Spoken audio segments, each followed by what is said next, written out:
100 کروڑ، 100 گنا کا فرق ہے کہ نہیں؟ یعنی یہودی ایک اور مسلمان 125 کروڑ، لیکن آج 1 کروڑ یہودی کے اندر یہ طاقت ہے کہ 125 کروڑ مسلمان آج اس کے سامنے جو پوری دنیا کی ایک بڑی تعداد ہے ہمت کے ساتھ کھڑے ہونے کو تیار نہیں ہے۔ وہی فلسطین کے بچے کھچے مسلمان وہی اپنے ایمان کی طاقت سے کھڑے ہیں، ورنہ بڑی بڑی 58 سلطنتیں ہیں، مملکتیں ہیں، حکومتیں ہیں، آج ان کا جبڑا نہیں کھل رہا، آج ان کی زبان نہیں ہل رہی۔ کیوں؟ اس لیے کہ یہ جو یہودی 1 کروڑ ہے اس نے ایک چیز اپنے اندر پیدا کیا ہے اور ایسی طاقت کو اس نے اپنے اندر جنم دیا ہے جس طاقت نے پوری دنیا کو اس کے سامنے جھکنے پہ مجبور کیا۔ آج امریکہ سپر پاور کہلاتا ہے، لیکن وہ یہودی اسرائیل کے بغیر اپنی دم نہیں ہلا سکتا۔ آج برطانیہ فرانس بھی اسرائیل کے اگینسٹ میں نہیں جا سکتا۔ کیوں؟ جبکہ یہ 1 کروڑ قوم دنیا میں کوئی وزن تعداد کے اعتبار سے نہیں رکھتی۔ لوگوں اگر جھانک کر دیکھو گے تو اس قوم نے جو طاقت پائی ہے وہ صرف اور صرف قلم اور کتاب کے ذریعے طاقت پائی ہے، قلم اور کتاب کے ذریعے طاقت پائی۔ اس قوم کو دنیا نے کھدیڑ دیا تھا۔ ہٹلر نے کروڑوں یہودیوں کو زمین پر اس طریقے سے قتل کیا کہ جب تک کسی یہودی کی لاش کو وہ دیکھتا نہیں تھا کھانے کا ایک لقمہ اس کے حلق سے نیچے نہیں جاتا تھا۔ لیکن ان یہودیوں نے پلاننگ کیا کہ ہم لوگ اتنی تعداد میں ہیں، ہم کیسے عزت پائیں گے، دنیا میں کیسے ہم کو قوت ملے گی۔ یہ صہیون کے پہاڑ پر چڑھے، جا کر انہوں نے سوچا تو ان کو راستہ کہاں ملا؟ قرآن سے ملا کہ اللہ نے آسمان سے قرآن جیسی کتاب اتاری ہے جس میں زمین اور آسمان کا پیدا کرنے والا اللہ کہتا ہے کہ اے محمد، اگر یہ انسان عزت اور ترقی چاہتا ہے تو اس کو کہو کہ پڑھو اور قلم اور کتاب کو اپنے ہاتھ میں پکڑو۔ اس قوم نے کہا کہ اگر ہم قرآن کے اس فارمولے کو، قلم اور کتاب کو پکڑ لیں گے تو ہم کو ضرور عزت ملے گی۔ 100 سال تک یہودیوں نے صرف پڑھنے پر محنت کیا، اور آج پوچھو گے بلب کس نے بنایا؟ یہودی نے۔ مائک کس نے بنایا؟ یہودی نے۔ پنکھا کس نے بنایا؟ یہودی نے۔ ہوائی جہاز کس نے بنایا؟ یہودی نے۔ آج دنیا کی ساری ایجادات میں 90% ایجادات ایسی ہیں جو یہودی کے ہاتھ سے دنیا میں ہوئے، اور اس نے ایسی طاقت پیدا کی کہ آج بڑی سے بڑی طاقت اس کے سامنے جھکنے پہ مجبور ہو گئی ہے۔ لوگوں، قلم اور کتاب کا فارمولہ کس کا تھا؟ قرآن کا تھا، میرے نبی کا تھا، میرے اسلام کا تھا۔ اپنایا کس نے؟ یہودی نے۔ اور آج وہ دنیا میں بلوان بنی، اور آج 1 کروڑ یہودی پوری دنیا کو چیلنج کر کے سینہ تان کے کھڑی، اور کسی کی ہمت نہیں ہے کہ اس کو زمین پر ہلانے کی کوشش کر سکے۔ لوگوں، اللہ مجھے سمجھ دے، آج مسلمان کو کہا جائے گا پڑھو، جبکہ مسلمان پر نماز پہلے فرض نہیں ہے، روزہ پہلے فرض نہیں ہے، زکوٰۃ پہلے فرض نہیں ہے، بلکہ مسلمان پر سب سے پہلے پڑھنا فرض ہے، پڑھنا فرض ہے۔ اور یہ وہ پہلا کام ہے جو قرآن نے مسلمان کے ذمے لگایا۔ لیکن افسوس، آج مسلمانوں کا حال یہ ہے کہ آج کے اتنے بڑے تازہ دور میں بھی اگر جھانک کر دیکھو گے تو آج بھی تقریباً 45% مسلمانوں کی اولاد وہ ہے جس کو کتاب اور قلم پکڑنے کا شعور پیدا نہیں ہوا، اور مسلمان کی بیٹیوں میں 67% بیٹیاں ایسی ہیں جن کو آج تک کتاب اور قلم پکڑنا نصیب نہیں ہوا۔ لوگوں بتاؤ، کیا یہ قرآن کو ماننے والی قوم ہے؟ کیا یہ نبی محمد کو ماننے والی قوم ہے جس قوم کو کہا گیا تھا کہ اگر تم مسلمان ہو، اگر تمہارا یقین قرآن پر ہے، تم قرآن کو اللہ کی کتاب مانتے ہو، تو تمہارا کوئی بھی بچہ کتاب اور قلم سے محروم نہیں رہنا چاہیے۔ اللہ ہم سب کو سمجھ دے، دماغ کی کھڑکی کو کھولیے، عقل کے پردے کو کھولیے، اور اس بات کو سمجھیے کہ عزت کا راستہ قلم سے نکلتا ہے، ترقی کا راستہ کتاب سے نکلتا ہے، دنیا میں طاقت کا راستہ قلم اور کتاب کے ملنے سے پیدا ہوتا ہے۔ کاش اللہ یہ حقیقت ہم کو سمجھا دے۔ مسلمانوں، آج کے اس بدلتے ہوئے حالات میں اگر عزت سے جینا چاہتے ہو، زمین پر ترقی کرنا چاہتے ہو، عزت کے ساتھ رہنا چاہتے ہو، تو ایک فیصلہ کرو کہ انشاءاللہ ہم اپنی اولاد کو کتاب اور قلم ضرور پکڑائیں گے۔ آج لوگ مجھ سے پوچھتے ہیں کہ مفتی صاحب کیا پڑھائیں ہم ان سے کہتے ہیں کہ سنیے، سب سے پہلے اللہ کی پہچان کرانا، سب سے پہلے قرآن دیکھ کر پڑھانا، سب سے پہلے ایمان سکھانا آپ کے ذمہ فرض ہے۔ یہ کہاں سیکھو گے؟ کسی مسجد کے مکتب میں بیٹھ کر، مدرسہ محمودیہ کے سائے میں بیٹھ کر، کسی درخت کے نیچے اگر کوئی عالم پڑھاتے ہیں ان کے سائے میں بیٹھ کر تم 1 گھنٹہ اگر بیٹھتے ہو، اور ہر مسلمان کا بچہ اگر ایمان اور قرآن سیکھ لیتا ہے تو گویا وہ اپنے سر سے پہلا قرض اتارتا ہے۔ ہر مسلمان کے ذمے جو اولاد اس نے پیدا کیا ہے، یاد رکھو اولاد کا پیدا کرنا فرض نہیں ہے، لیکن جس اولاد کو آپ نے جنم دیا اس کو ایمان سکھانا، قرآن پڑھانا، اللہ کی پہچان کرانا اسی طریقے سے فرض ہے جیسے نماز پڑھنا اور روزہ رکھنا فرض ہے۔ آپ کو اور اللہ ہم سب کو سمجھ عطا فرمائے۔ جتنے ایمان والے یہاں بیٹھے ہیں، اگر آپ سب کے سینے میں دل ہے، پتھر کی سل نہیں ہے، آپ اللہ اور رسول سے محبت کرتے ہیں، تو میں آپ سے گزارش کرتا ہوں کہ آپ سب اس بات کی نیت کرو کہ جو اولاد اللہ نے دی ہے، اے اللہ ہم بھوکا سو سکتے ہیں، پھٹا ہوا کپڑا پہن کے رہ سکتے، چھپر کے مکان میں سو سکتے ہیں، ضرورت پڑی تو بھیک مانگ سکتے ہیں، لیکن اپنی اولاد کو قرآن سے محروم نہیں رکھ سکتے ہیں۔ جس دن یہ مسلمان یہ نیت کرے گا، جس دن اللہ کی پہچان کرائے گا، جس دن اپنے بیٹے کو کتاب دے گا، بیٹی کو کتاب دے گا، یاد رکھو وہ قوم اپنے ایمان کو محفوظ کرنے میں کامیاب ہوگی۔ یہ پہلا قرض ہے، پہلا فرض ہے، پہلی ذمہ داری ہے کہ ہر مسلمان اپنے بال بچے کو ایمان سکھائے، قرآن پڑھائے۔ آج 8 سال کا بیٹا ہوا، بکری کی لاٹھی تھمایا، 12 سال کا ہوا، دلی ہریانہ پنجاب کا ٹکٹ کٹایا، باپ بھی بے غیرت، اولاد بھی بے ضمیر۔ آج بال بچے مرتد ہو رہے ہیں، آج زندگی کی گاڑی ارتداد کی ندی میں ڈوب رہی ہے، حالات اتنے بدتر ہے کہ دیکھ کر شیطان کو شرم آتی ہے۔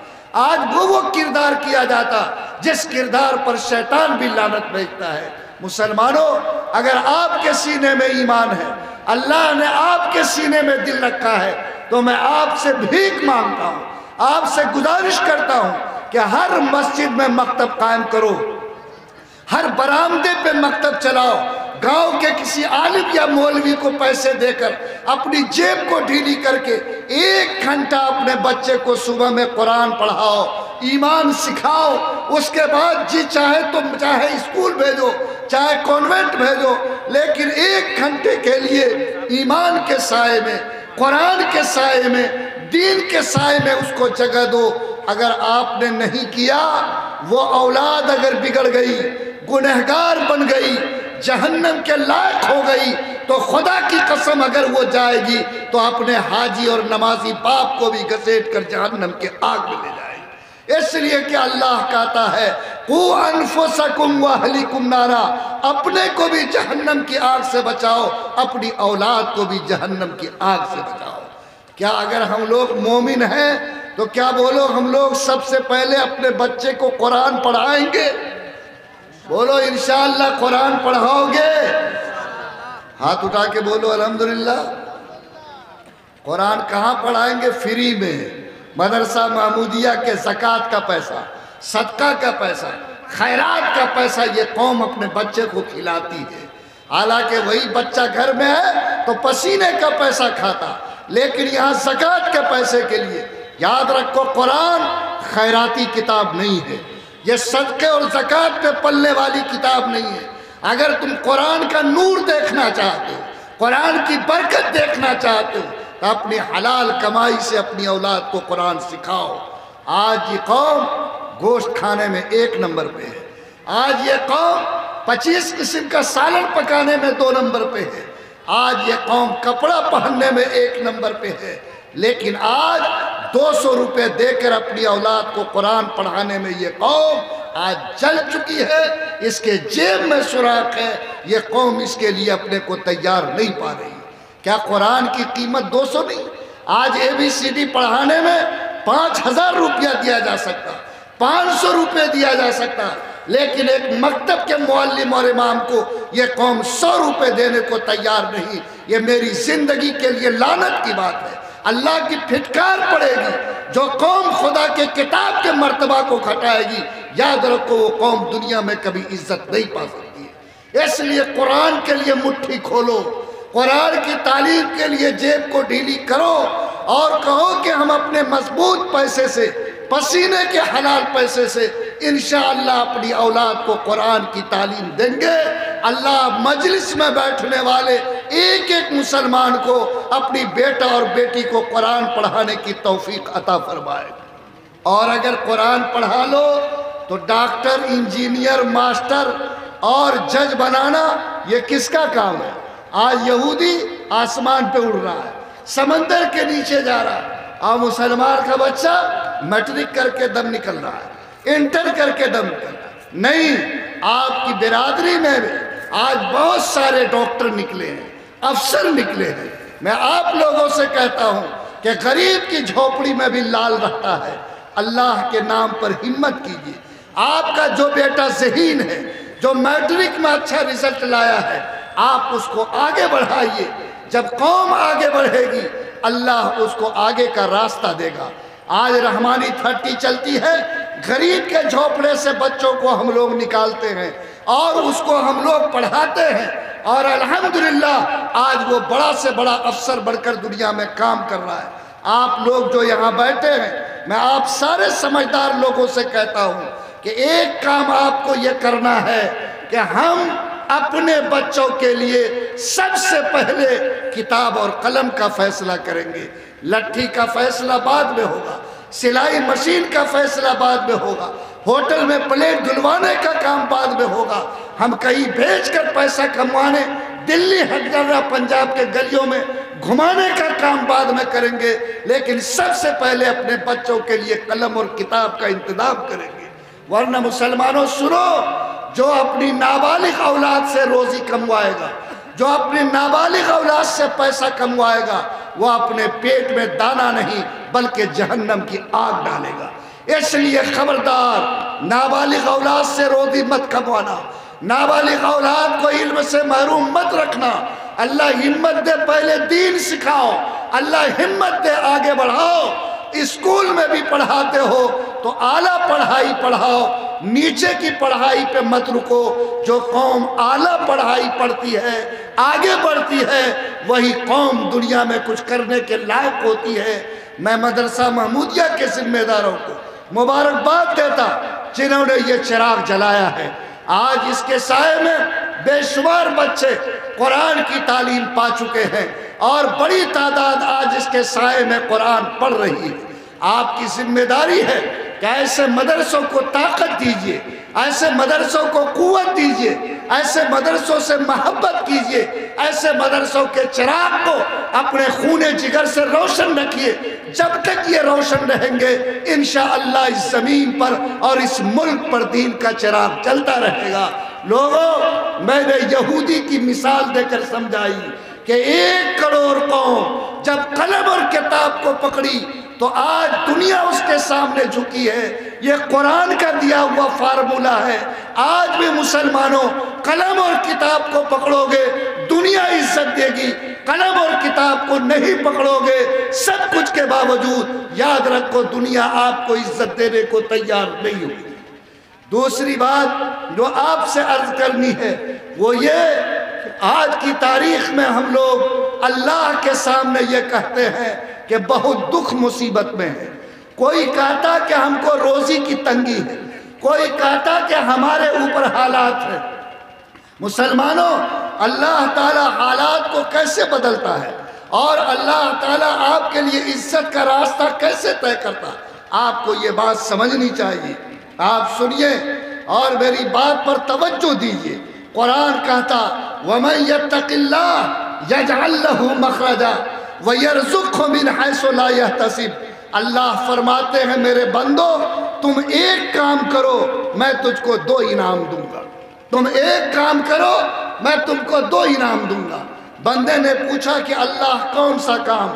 اللہ نے کہا کہ میرے بندے تم تقوی پیدا کر لو، میں وعدہ کرتا ہوں کہ تم کو کسی مصیبت میں بے سہارا نہیں چھوڑوں گا۔ اور اللہ فرماتے ہیں تم تقوی پیدا کر لو، میں تم کو ایسی جگہ سے روزی دوں گا جہاں سے تم سوچ بھی نہیں سکتے کہ مجھ کو روزی ملے گی۔ لوگو، کیا دنیا میں یہ 2 ضرورت مجھ کو نہیں ہے کہ ہر مصیبت میں اللہ میرے ساتھ کھڑا رہے، ہر مصیبت میں اللہ کی مدد میرے ساتھ ہو۔ ہر بندہ اس کی جستجو کرتا ہے اور ہر بندہ یہ چاہتا ہے کہ اللہ اس کو عزت کی روزی عطا فرمائے۔ اللہ فرماتے ہیں کہ تم اگر تقوی کی شان پیدا کرو گے، میرے ڈر سے گناہ کو چھوڑ دو گے، تو میرا وعدہ ہے کہ ہم تم کو مصیبت میں اکیلا نہیں چھوڑیں گے اور ایسی جگہ سے روزی دیں گے جہاں سے تم سوچ بھی نہیں سکتے کہ روزی ملے گی۔ تقوی کس کو کہتے ہیں؟ ایک صحابی نے حضرت عمر سے پوچھا۔ حضرت عمر نے کہا کیا تم لوگ کبھی جنگل کے بیچ سے گزرے ہو جس کے دونوں طرف کانٹے دار جھاڑی ہو؟ کہا کہ ہم لوگ تو عرب میں رہتے، ببول کے کانٹوں کے بیچ سے گزرتے ہیں۔ حضرت عمر نے کہا کہ اگر دونوں طرف کانٹا ہو اور بیچ میں راستہ ہو تو تم کیسے گزرو گے؟ صحابی نے کہا کہ ہم پیر کو سنبھال کر رکھیں گے، دامن کو سمیٹ کر چلیں گے تاکہ نہ پیر میں کانٹا چوہے نہ دامن کانٹے میں الجھے۔ حضرت عمر نے کہا اسی کا نام تقوی ہے۔ یہ دنیا جس کی سڑک پہ تم چلتے ہو یہاں بھی چاروں طرف گناہ کا کانٹا ہے۔ اگر تم اپنے پیر کو، اپنے بدن کو گناہ کے کانٹے سے بچا لیتے ہو تو یاد رکھو تم تقوی والے بن گئے، تم نے گویا اپنے اندر تقوی کی صفت پیدا کر لی۔ لوگوں بتاؤ آج ہماری زندگی گناہ سے الگ ہے یا خدا کی قسم جھانک کر دیکھو گے تو سماج کا سماج، کنبہ کا کنبہ، نسل کی نسل آج گناہ کے تہ بتہ میں ڈوبتی چلی جا رہی ہے۔ آج کون سا گناہ ہے جو ہمارے گھر میں نہیں، ہمارے سماج میں نہیں؟ آج اللہ کے نبی نے فرمایا تھا کہ سنو لا ایمان لمن لا امانت لہ، وہ شخص مومن نہیں ہو سکتا جس کے اندر امانت داری نہ ہو۔ کس نے فرمایا؟ پیغمبر نے فرمایا کہ جس کے اندر ایمانداری نہیں، جس کے اندر امانت کا خیال نہیں، وہ شخص مومن نہیں ہو سکتا۔ اور نبی نے فرمایا وَمَنْ غَشَّ فَلَيْسَ مِنَّا، جو مسلمان کسی کو دھوکہ دیتا ہے یاد رکھو وہ سب کچھ ہو سکتا لیکن محمد الرسول اللہ کا نہیں ہو سکتا۔ آج جھانک کر دیکھو کہ ایمانداری کہاں چلی گئی۔ آج جھوٹ کی کھیتی ہو رہی ہے، بے ایمانی کی کھیتی ہو رہی، دھوکے کی کھیتی ہو رہی، آنکھ میں دوسرے کے دھول چوکنے کی کھیتی ہوتی۔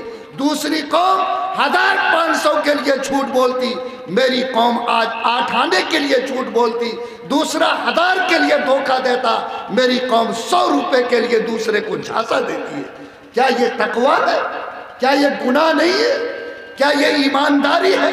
اللہ کی لعنت کو آنے والی یہ عذاب اور خدا کے عذاب کو اتارنے والا یہ عمل اگر میری زندگی میں ہے تو یاد رکھو سب کے رجسٹر میں ہم مسلمان ہو سکتے، اللہ کے رجسٹر میں ہم مسلمان نہیں ہو سکتے۔ لوگوں آج خدا تعالیٰ نے مجھے بے شمار نعمتیں دی، آج تاریخ میں پڑھو، آج ہم زمیندار ہو کر بے ایمانی کرتے ہیں، آج ہم اچھے خاصے انسان ہو کر لوگوں کا پیسہ مارتے ہیں، معمولی چیزوں میں میری نیت بدل جاتی، لیکن یاد رکھو اسی زمین پہ جس کو اللہ نے خدا نے ڈر دیا ہے، اللہ نے تقوی دیا ہے، وہ شخص بھیک مانگ کر بھی اپنے ایمان کو بچایا ہے۔ دلی کی جامع مسجد گواہ ہے، تاریخ کو پڑھو کہ جب انگریزوں کا زمانہ تھا، ایک انگریز اس جامع مسجد کی سیڑھی پر بھیک مانگتا تھا۔ ایک بیچارہ انگریز افسر جامع مسجد کی سیڑھی پر چڑھنے لگا تو انگریز کو دیکھ کر یہ بیچارہ فقیر سمجھا کہ پیسے والا آدمی ہے، میں اس سے بھیک مانگوں گا تو زیادہ پیسہ ملے گا۔ اس نے بھیک کے لیے ہاتھ بڑھایا، انگریز کو ترس آیا، اس نے اپنا بٹوا نکالا، کچھ پیسہ نکال کر فقیر کے ہاتھ میں دیا، لیکن وہ انگریز جب اپنا پرس پھلپیٹ کے جیب میں رکھنے لگا تو وہ پھسل کر زمین پہ گر گیا۔ انگریز کو دھیان نہیں رہا، وہ آگے بڑھ گیا، لیکن فقیر کی نظر پڑ گئی۔ فقیر نے لپک کر اس کو اٹھایا، اس لیے نہیں اٹھایا کہ اس کو دبا لیں گے، بلکہ اس نیت سے اٹھایا کہ جب انگریز پلٹ کر آئے گا تو اس کی امانت لوٹا دیں گے۔ انگریز گیا، دوسرے دروازے سے نکل گیا، یہ انتظار کرتا رہا، انگریز پلٹ کر نہیں آیا، لیکن یہ فقیر اپنا ایمان نہیں کھویا۔ اس نے اس پرس کو اپنے جھولے میں رکھا اور کل جب بھیک مانگنے آیا پھر اس پرس کو لایا، اور اس کے بعد جب بھی وہ بھیک مانگنے آتا تھا اپنے جھولے میں پرس لاتا تھا، انتظار کرتا تھا کہ وہ انگریز مل جائے گا تو اس کی امانت اس کو لوٹا دیں گے۔ خواجہ حسن نظامی نے لکھا کہ ایک دو دن نہیں، 2.5 سال کی مدت گزر گئی، لیکن کوئی دن ایسا نہیں گزرا کہ فقیر بھیک مانگنے آیا ہو جھولا میں پرس نہیں لایا ہو۔ ایک دن اس انگریز کو ایسا لگا کہ یہ وہی انگریز ہے جس نے مجھ کو بھیک دیا تھا۔ یہ فقیر اس کی طرف لپکا، اس کو روکا اور اس کو کھڑا کر کے اس کی بات کو سنایا۔ انگریز کو بات یاد آ گئی، کہا ہاں اتنے دن پہلے میں آیا تھا، میں نے بھیک بھی دیا تھا، میرا پرس بھی گرا تھا، لیکن میں تو اس قصے کو بھول چکا ہوں۔ لیکن وہ فقیر 2.5 سال کے بعد اپنے جھولے کی طرف لپکتا ہے، انگریز کا پرس نکالتا ہے، انگریز کے ہاتھ میں دیتا ہے اور کہتا ہے کھول کر دیکھو تمہاری امانت محفوظ ہے یا نہیں ہے۔ 2.5 سال کے بعد انگریز نے اپنا پرس کھولا، اس کی امانت محفوظ تھی، وہ ہکا بکا رہ گیا۔ اس نے فقیر سے کہا کہ فقیر ہمارے اس پرس میں اتنا پیسہ تھا کہ اگر تو استعمال کر لیتا تیرا کوئی چھوٹا روزگار کھڑا ہو سکتا تھا، تیرے ہاتھ کا جھولا سلا ہوا ہے، تیرے بدن کا کپڑا پھٹا ہوا ہے، اے فقیر کون سا ایسا جذبہ تیرے سینے میں تھا کہ 2.5 سال تک تو نے اس امانت کی حفاظت کی؟ فقیر نے جو جواب دیا وہ میرے ضمیر کو جھنجھوڑنے کے لیے کافی ہے۔ کہا کہ انگریز بلا شبہ میرے ہاتھ کا جھولا سلا ہوا ہے، میرے بدن کا کپڑا پھٹا ہوا ہے، لیکن اللہ کی قسم میرا ایمان پھٹا ہوا نہیں ہے، میرا ایمان پھٹا ہوا نہیں۔ اے انگریز یہ تو صرف 2.5 سال کی مدت ہے، اگر میری موت کے وقت میں تو آتا تو خدا کی قسم اس امانت میں 1 کوڑی کی خیانت نہیں پا سکتا تھا۔ لوگوں ایک فقیر ایمان کا یہ نمونہ پیش کر سکتا۔ ہم آج زمیندار دولت مند بھائی کے تاول کو ہڑپے، پڑوسی کے زمین پہ قبضہ کرے، اس زمین پر ہم ناجائز طور پر کسی کو دھوکہ دے، کسی کے آنکھ میں دھول جھونکے، ٹھگی کا معاملہ کرے۔ لعنت ہے اس مسلمانیت پر۔ یاد رکھو تمہارا نبی اعلان کرتا من غش فلیس منا، جو کسی کو دھوکہ دیتا ہے وہ زمین پر سب کچھ ہو سکتا لیکن محمد الرسول اللہ کا نہیں ہو سکتا۔ حالات اتنے بدتر ہیں کہ گناہ ہمارے رواں پر بیٹھ گیا۔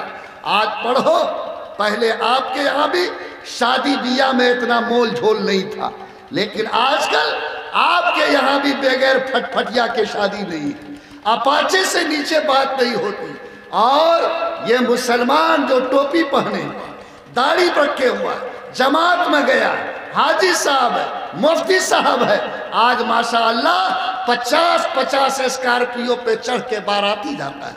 کیا یہ نبی کی سنت ہے؟ کیا یہ محمد کا طریقہ ہے؟ بے شرمی کی انتہا ہو گئی۔ آج اگر کوئی پلیٹ صاف کر کے نہیں کھائے تو کہتا ہے کہ سنت کے خلاف کیا۔ آج اگر کوئی آدمی ٹخنا سے نیچے پاجامہ پہن لے تو امام صاحب اعلان کرتے ہیں کہ کوئی اگر ٹخنا سے نیچے پہنا ہے تو لنگی اٹھا لو، لیکن بے شرم مسلمان، 1.25 لاکھ پیغمبر نے شادی کیا، کوئی باراتی نہیں. 1.25 لاکھ صحابہ نے شادی کیا، کوئی باراتی نہیں. بولو اگر تم صحابہ کے خلاف اور نبی کے خلاف عمل کرتے ہو تو بولو یہ سراسر گناہ